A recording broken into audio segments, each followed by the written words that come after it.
tudo bem? Bem-vindos a mais um Evangelho no Lar. Eu sou a Andréia. Eu sou o Wellington. E hoje estamos aqui para trazer um pouco mais de esclarecimento sobre o Evangelho de Jesus e também um pouco de conforto. Nós esperamos que você tenha passado uma excelente semana, mas se não passou...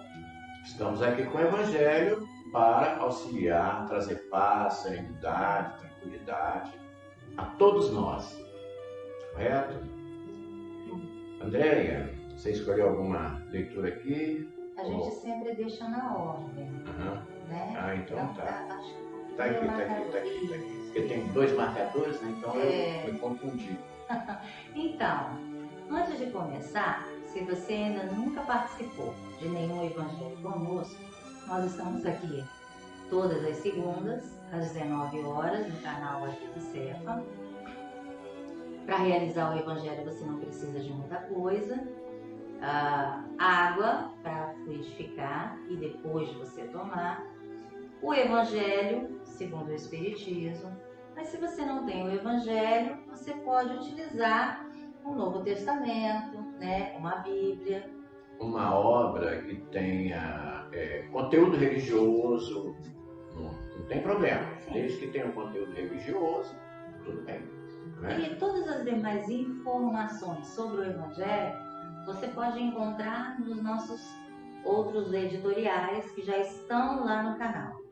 Assistam, espero que te leve conforto, tá? Dê o seu like, faça suas observações.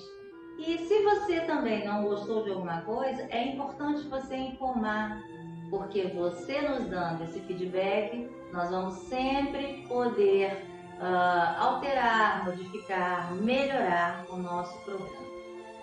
Aqui estamos todos aprendendo, não é? Chegou atrasado para o Evangelho hoje. Chegou! Bem-vindo, Blue! Para quem não conhece, esse é o Blue, o nosso companheiro de praticamente já 3 evangelhos, ele né? participa, né? Ele está participando. Daqui a pouco sabe mais que eu. É isso aí. Vamos então? Então vamos. Do Fonte Viva, pelo Espírito Emmanuel, Chico Xavier, nosso querido irmão e companheiro. E o tema é número 4, aqui do capítulo 4, é cada qual. Ora, há diversidade de dons, mas o Espírito é o mesmo. Isto está em Paulo, 1 Coríntios, capítulo 12, versículo 4. Em todos os lugares e posições, cada qual pode revelar qualidades divinas para a edificação de quantos com ele convivem. Aprender e ensinar constituem tarefas de cada hora, para que colaboremos no engrandecimento do tesouro comum de sabedoria e de amor. Quem administra, mais frequentemente, pode expressar a justiça e a magnanimidade. Quem obedece, dispõe de recursos mais amplos para demonstrar o dever bem cumprido. O rico, mais que os outros, pode multiplicar o trabalho e dividir as bênçãos. Um pobre, com mais largueza, pode amealhar a fortuna da esperança e da dignidade. O forte, mais facilmente, pode ser generoso a todo instante. O fraco, sem maiores embaraços, pode mostrar-se humilde em quaisquer ocasiões. O sábio, com dilatados cabedais, pode ajudar a todos, renovando o pensamento geral para o bem. O aprendiz, com oportunidades multiplicadas, pode distribuir sempre a riqueza da boa vontade. O são, comumente, pode projetar a caridade em todas as direções. O doente, com mais segurança, pode plasmar as lições da paciência no ânimo geral. Os dons diferem. A inteligência se caracteriza por diversos graus. O merecimento apresenta valores múltiplos. A capacidade é fruto do esforço de cada um. Mas o Espírito Divino, que sustenta as criaturas, é substancialmente o mesmo. Todos somos suscetíveis de realizar muito na esfera de trabalho em que nos encontramos.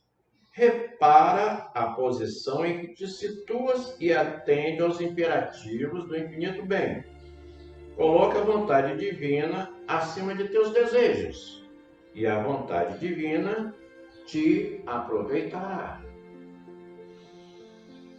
Vamos à nossa prece, primeiramente agradecendo ao bom Deus estarmos aqui reunidos mais uma vez, e lembrando sempre o nosso Mestre Jesus, nosso amigo, companheiro incondicional de todas as horas, para que possamos, através da fé e dos seus ensinamentos, buscar no íntimo do nosso coração as qualidades maiores e melhores dos divinos dons que Deus sempre nos concede, para que possamos levar a todos aqueles companheiros, encarnados, desencarnados, vizinhos, amigos, enfim, desconhecidos, todos os nossos semelhantes, a palavra divina, aquela palavra que sustenta e nos dá força nessa existência.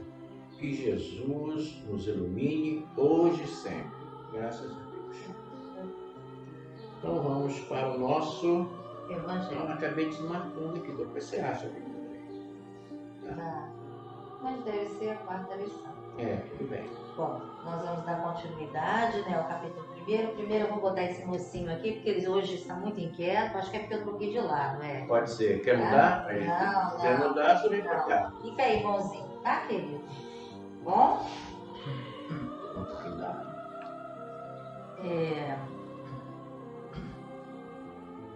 Hoje nós vamos dar continuidade ao primeiro capítulo, Não Vi, Destruir a Lei.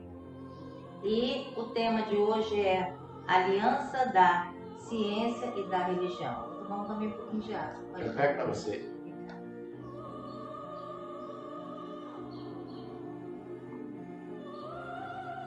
Muito bem.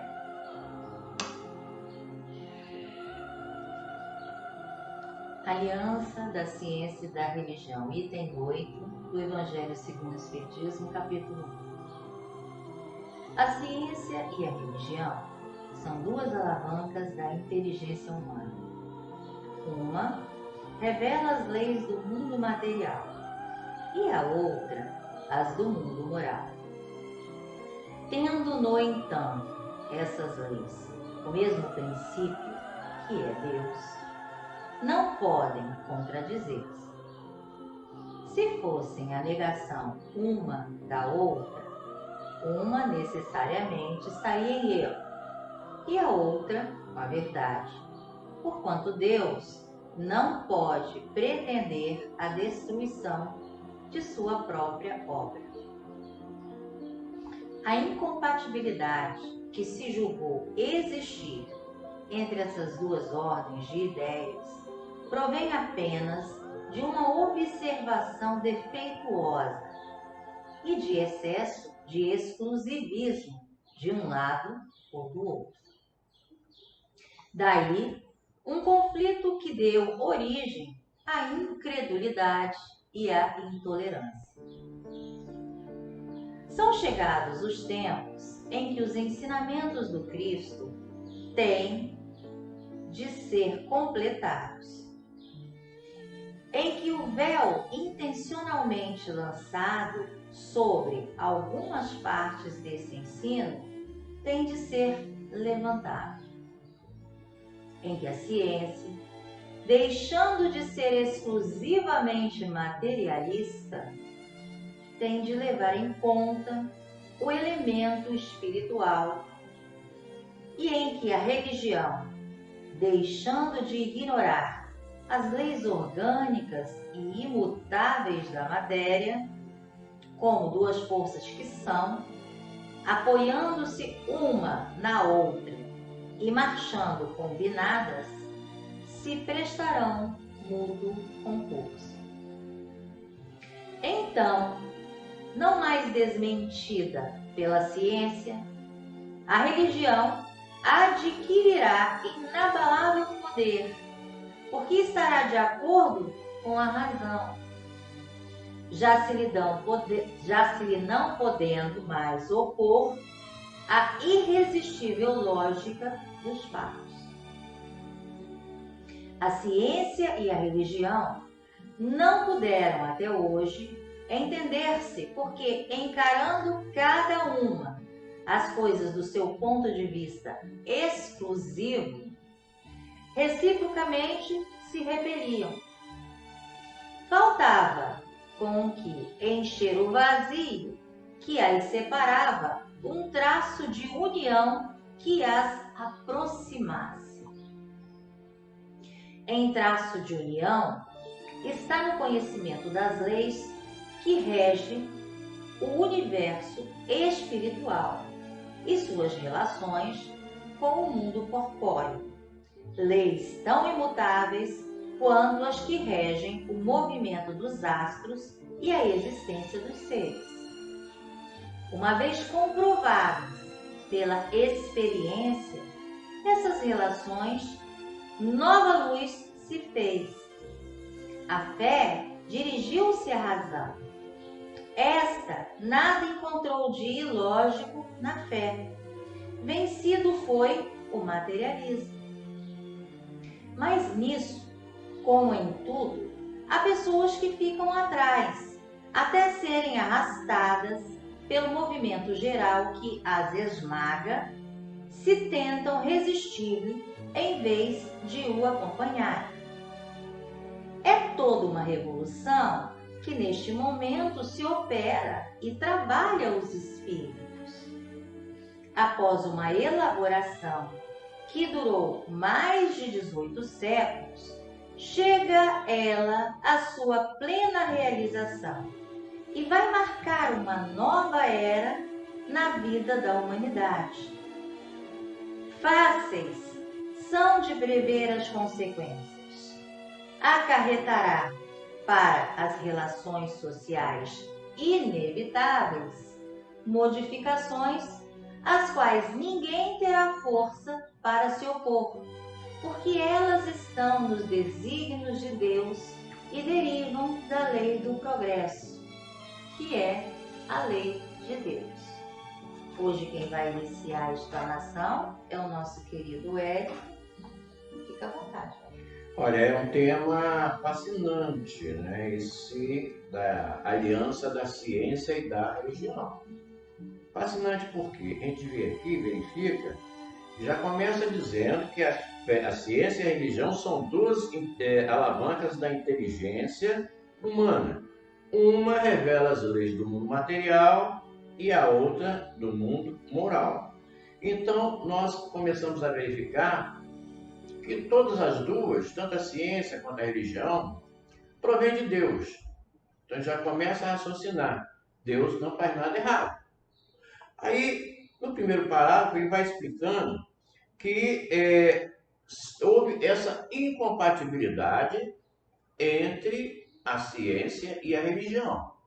Porque, devido ao exclusivismo da ciência, a intolerância da religião e vice-versa, né? Porque a gente percebe que desde bem antigamente houve, em relação à religião, ela não aceitava nada que viesse se opor a ela, aos seus conceitos. Conceitos tidos como assim, de uma certa forma, não se podia discutir. Simplesmente a explicação que a religião dava para as coisas do mundo, na natureza, simplesmente eram delas. E aí a ciência ela veio exatamente para explicar por que as coisas aconteciam. Mas, por sua vez, a religião, com seu exclusivismo, ela não permitia que nada fosse além do que ela explicava. E a ciência, por sua vez, ela foi descobrindo determinadas leis que regem o mundo material. Leis essas que são do mundo espiritual. Não haveria razão para elas se contrapor-se. para elas entrarem em conflito. Mas aí entra a questão do poder. Somos nós que sabemos tudo. E a ciência, por sua vez, passou a demonstrar que havia situações na religião que não estavam corretas ainda pela ignorância do homem em desconhecer as questões científicas. Então houve toda essa guerra entre uma e outra. Mas o que a gente percebe é que, com o passar dos tempos, por sua vez, a ciência vem demonstrando também que ela tem suas razões.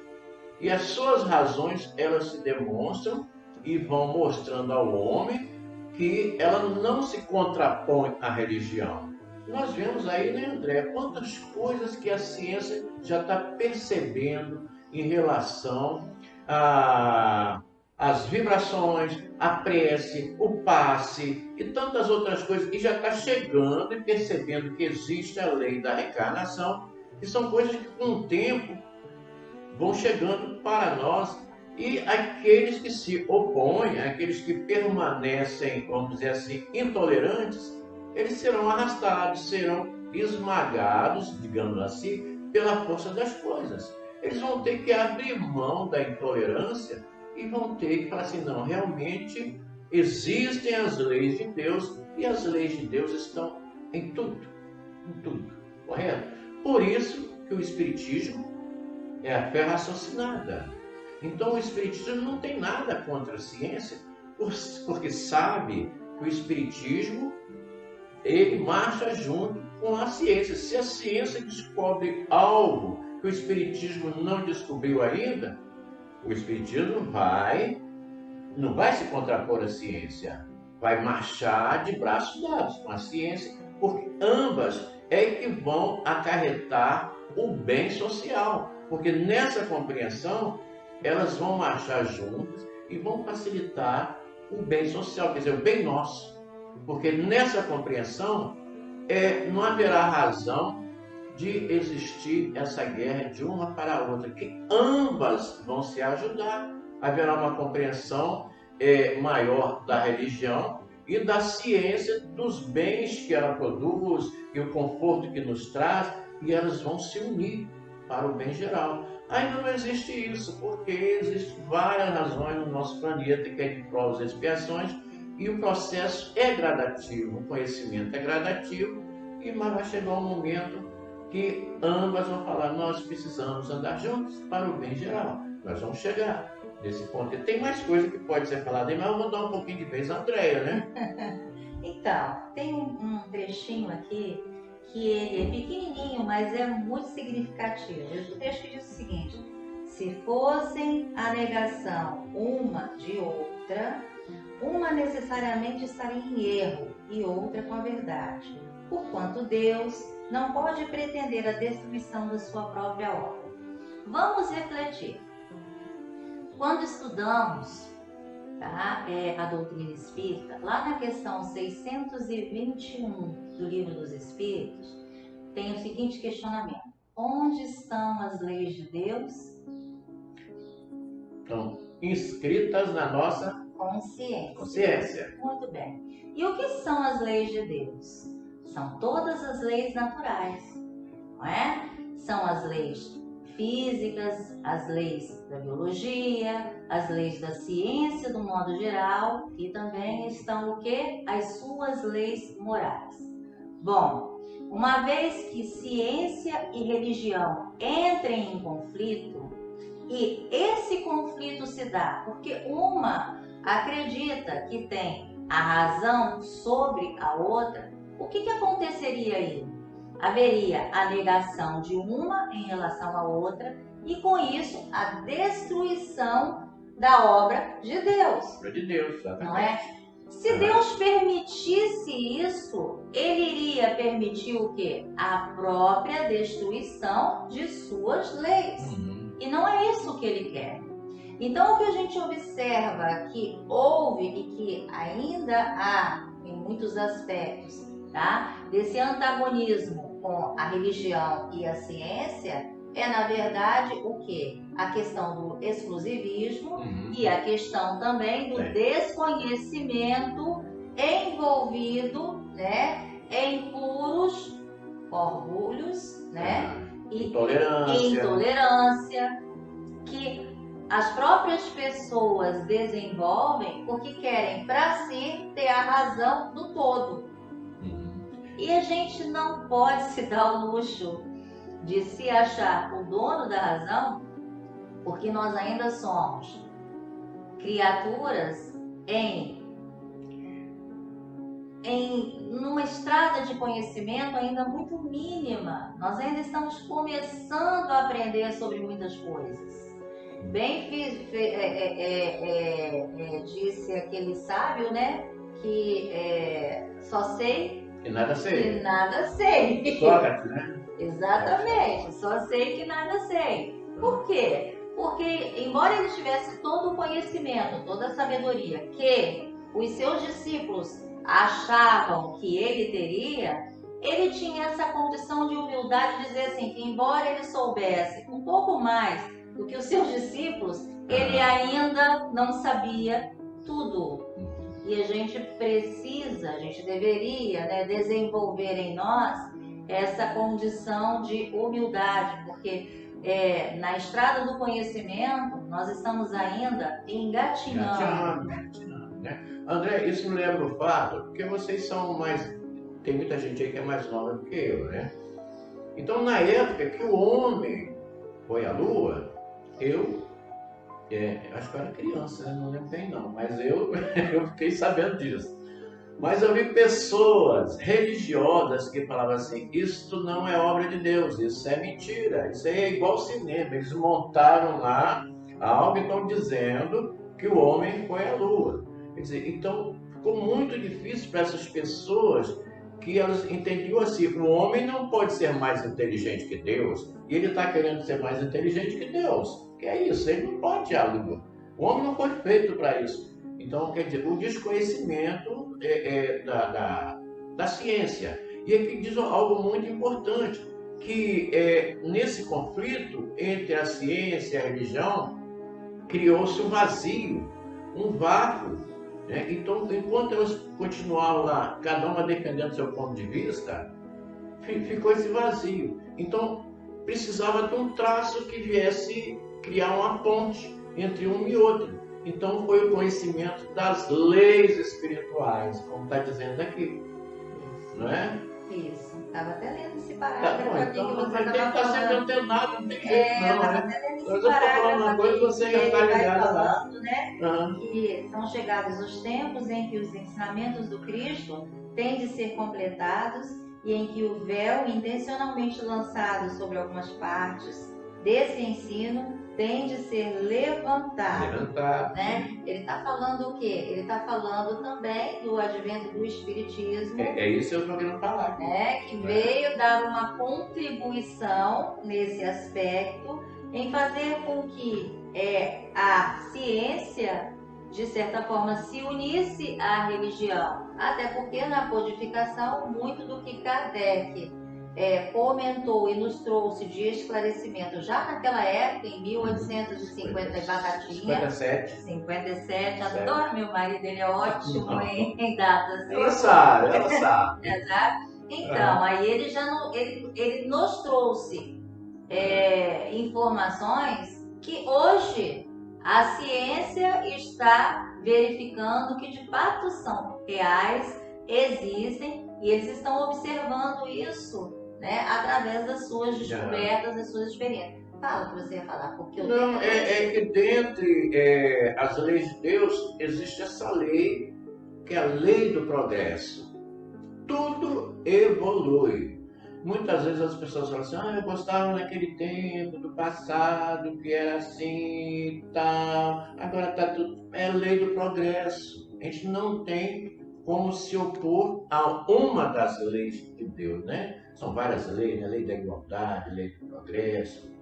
São as 10 mais ou menos, né? Então a gente não tem como se opor à lei do progresso. Senão a gente fica para trás. Então a gente precisa estudar. Por isso que o bom do Espiritismo é isso. Na medida que você vai estudando o Espiritismo, você vai tendo uma compreensão maior das coisas, e consequentemente você vai evoluindo. Mas essa evolução, é necessário que ela esteja consentânea, junto com a questão da religiosidade. Não vou nem falar religião, religiosidade. Então, esse conhecimento, é necessário que a gente introjete, e nessa introjeção a gente passe também a observar os outros. E é interessante a gente sempre bater numa questão que, inclusive, acho que nós comentamos lá nos primeiros programas, né? Acredito que sim. A respeito do quê? Da transitoriedade. Só as leis divinas não são transitórias. São imutáveis. São imutáveis. O resto, gente, tudo se modifica conforme a necessidade, conforme a progressão da matéria e dos espíritos. Matéria colocando o quê? Os mundos e toda a criação e todas as criaturas. E tudo vem no momento certo, né? Exatamente. Na natureza, se não vem no momento certo, vai abortar. Então tem que estar tudo no momento certo, né? Quem está até discutindo o nosso estudo, estava comentando, da questão da máquina a vapor, né? Na Grécia já existia um protótipo da força do vapor. Mas o cidadão que inventou, acho que é Heron o nome dele, ele inventou, mas botou lá no canto como se fosse um brinquedinho, porque não havia utilização para aquilo na época. Quer dizer, séculos e séculos depois é que houve aproveitamento do vapor, na Revolução Industrial, os navios a vapor e vários mecanismos que eles utilizaram da força do vapor. Quer dizer, então naquela época abortou, que não tinha nenhuma necessidade. Os escravos faziam força, remavam e trabalhavam e construíam isso. Os escravos que faziam força. E aquelas máquinas que existiam, né? Arquimedes, de repente, projetou várias máquinas que eles poderiam utilizar, mas sempre usando a força. E talvez, se ocorresse naquele período, fosse até nocivo para a sociedade daquela época. Porque aí haveria um domínio, acho, de uma nação sobre a outra, que era toda a força de escravo, de invasões, que as riquezas eram feitas, né? Um invadia o outro e tal, e a coisa era feita dessa forma. Não havia indústria, não havia nada disso. Então, se alguém conseguisse, com a condição moral, que naquela época era deficitária, né? Bem ruinzinha, né? Então, o que aconteceria? Haveria um domínio, muito sofrimento.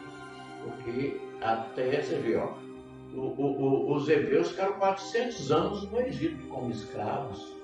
Já pensou 400 anos sendo escravo? A escravidão também ficou, não sei quanto tempo não, mas ficou muito tempo também.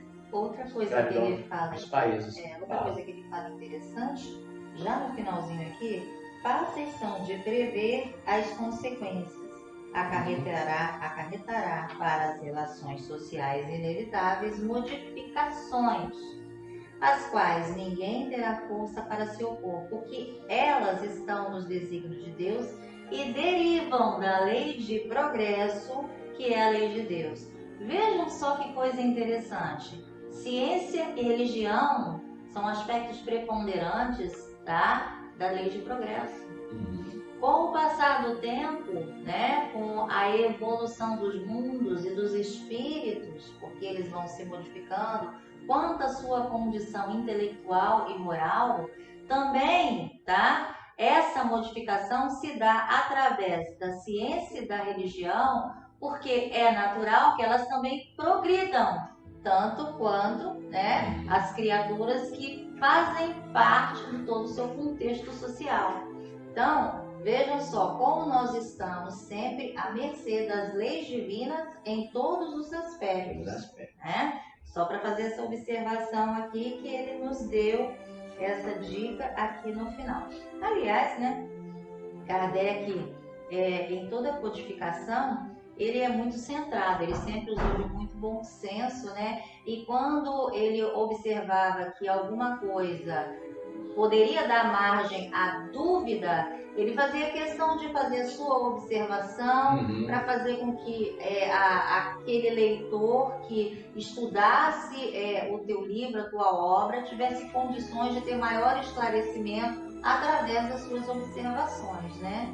Não foram uma, mas várias vezes que a gente vê nas notas de rodapé, sabe, as observações de Kardec ou dos autores que fizeram a sua tradução. Havia a mensagem do Espírito, mas ele às vezes dava uma clareza maior àquela mensagem do Espírito e usava ali no rodapé, ele colocava as suas observações para nos ajudar, né? Para que não houvesse nenhuma dúvida naquilo que estava sendo colocado ali. Né? Quer dizer, o bom senso, né? O discernimento, é o bom senso encarnado que a gente fala sobre Kardec. É isso?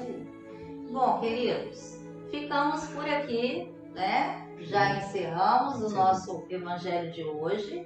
Vamos passar para a nossa parte final, que é a prece de encerramento e depois consumir a nossa água. Se você...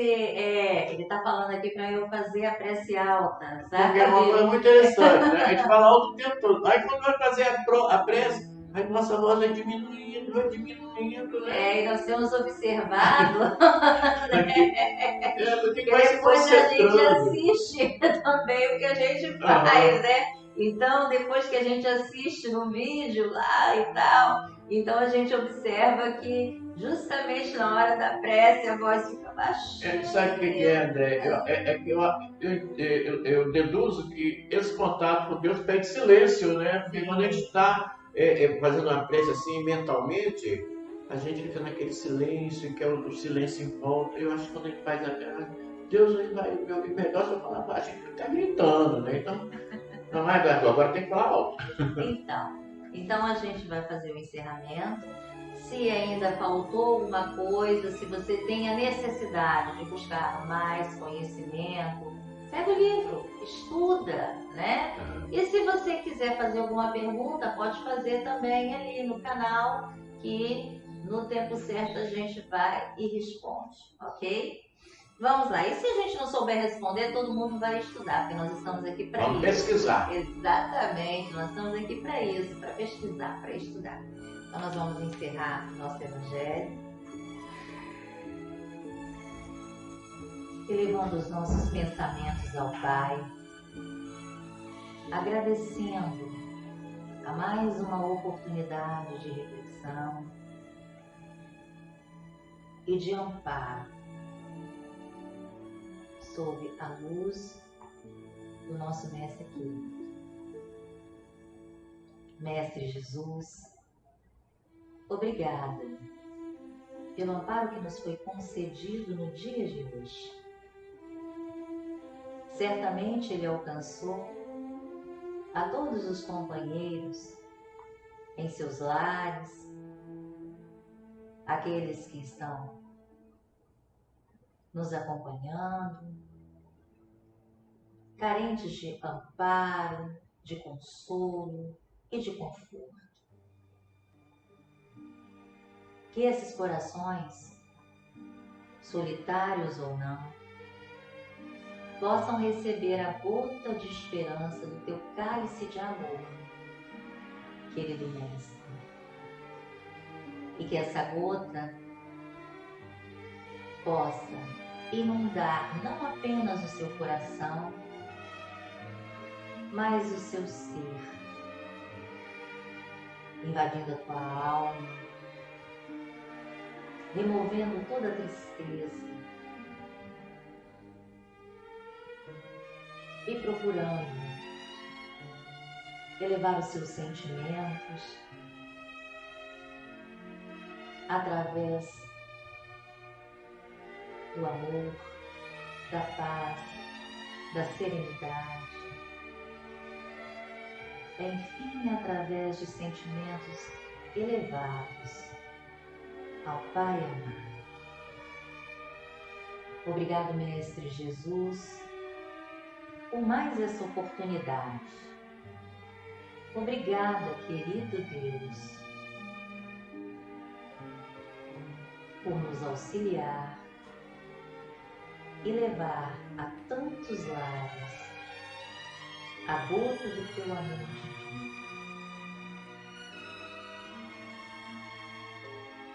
Que todos fiquem em paz, na graça de Deus Pai. Graças a Deus. Agora a gente pode consumir a água que você deve ter colocado aí, mas se não colocou também não tem problema. Na próxima você faça isso. E nos despedimos de você aqui. Uma semana bem feliz e tranquila que nós desejamos a vocês, a todos nós. É isso aí. Fique com Deus. Sempre que você estiver com o coração acabrunhado, pega o Evangelho, leia um trechinho da Bíblia, do Novo Testamento, e quietinho no teu canto, pense em Deus. Eu tenho certeza que o seu coração vai ficar muito mais leve. É um livro religioso da sua preferência, né? Você gosta. Vamos lá? Vamos lá? Um beijo grande no coração. Até semana que vem, se Deus quiser, porque eu sei que Ele quer, e muita paz. Aquele abraço. Tchau, gente. Vamos embora. Vamos embora. Tem visão, vem? Acho que hoje ele não vem, não.